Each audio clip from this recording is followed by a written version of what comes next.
Berdasarkan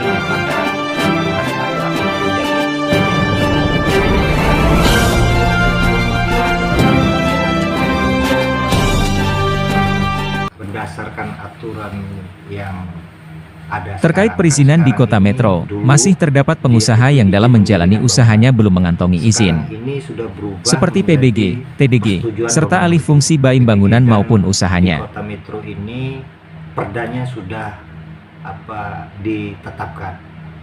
Nah, di dalam perda itu mengatur semuanya. Apakah fungsi kegunaan dari bangunan itu ataukah bentuknya. Jadi kalau sekarang ini kita mau merubah bentuk dan merubah fungsi atau salah satunya, itu harus dirubah dulu PBG-nya. Jadi kalau misalnya kita merubah dari dia tempat tinggal, fungsinya untuk tempat tinggal, dirubah fungsinya menjadi tempat usaha atau yang lainnya, ya dirubah dulu PBG-nya, termasuk juga bangunannya. Tadinya luasnya misalnya ukuran 4x10, dirubah menjadi 4x15, bentuknya berubah otomatis. Nah, itu harus dirubah juga PBG-nya. Jadi kalau misalnya ada bangunan atau ada tempat yang dia merubah fungsi dan kegunaannya, itu tidak dirubah PBG-nya, itu ada pelanggaran dan itu ada sanksinya juga, baik pidana maupun denda ya. Di dalam aturan tersebut. Iya. Nah, kemudian ketika memang pelanggaran itu sudah terjadi, artinya dalam hal ini penindakan atau untuk bisa mengingatkan pengusaha tersebut yang merubah fungsi atau bangunannya, itu kan kewenangan pemerintah daerah, Bu. Ya. Dalam hal ini sebetulnya standarnya gimana sih, Bu, pemerintah harus berlaku untuk menyikapi persoalan seperti itu? Ya, kan dasar kita menyatakan itu ada pelanggaran atau tidak, kan ada aturan yang mengaturnya. Misalnya ada pelanggaran A, itu melanggar aturan yang mana? Ada yang dasar, dilanggar. dasarnya. Nah, itu harus kita sampaikan. Misal nih, dia ada perubahan bentuk atau perubahan fungsi, ada pelanggaran, ya kita lampirkan pelanggarannya apa? Perda PBG atau peraturan Menteri PUTR. Itu kita sampaikan sehingga masyarakat tahu nih apa yang dilanggar. Jangan kita bicara ada pelanggaran, kita tidak menyampaikan yang dilanggar itu apa. Kalau bicara pelanggaran berarti ada aturan yang mengatur. Ini boleh, ini tidak boleh. Pada saat ini tidak boleh, ternyata ini dikerjakan, berarti kan ada pelanggaran di situ. Saksinya jelas. Gimana cara ini menerapkan aturan yang dilanggar itu?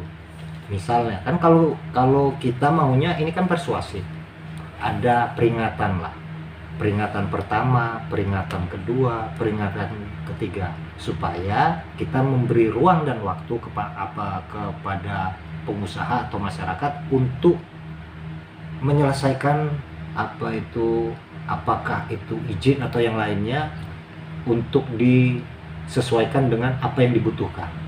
Nah, pada saat itu waktu sudah diberikan ternyata mereka tidak melaksanakan, baru kita ambil langkah tegas.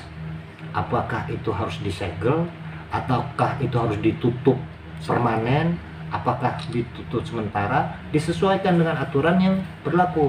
Jangan kita mengambil langkah yang menurut kita benar. Langkah yang kita ambil itu kan sesuai dengan aturan. Kalau misalnya kita harus memberikan peringatan, ya kita kasih peringatan dulu. Jangan kita langsung mengambil langkah penutupan. Itu ada pelanggaran, karena di situ kan diatur juga ada peringatan pertama, peringatan kedua, peringatan ketiga, ditutup sementara, ditutup permanen, dipidanakan, atau dia cukup didenda saja. Semuanya itu diatur di aturan yang bakal diterapkan di pelanggaran itu tadi. Misalnya dia terkait dengan bangunan, aturannya yang mana yang kita pakai terkait dengan perdanya. Alih fungsi bangunan itu juga perdanya di Perda PBG. Seperti itu, kurang lebih seperti itu. Nah, sekarang kita tinggal melihat apakah yang sudah dikerjakan oleh penegak perda ini sudah berjalan dengan baik atau belum. Ya kita lihat, kan ada beberapa pelanggaran yang memang apa itu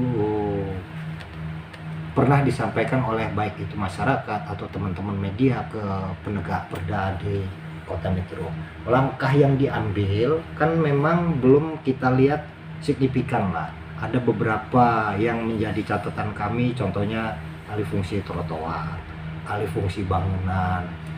Karena keterbatasan anggaran untuk penegakan perda maupun personil yang akhirnya menghambat kinerja teman-teman di Satpol PP.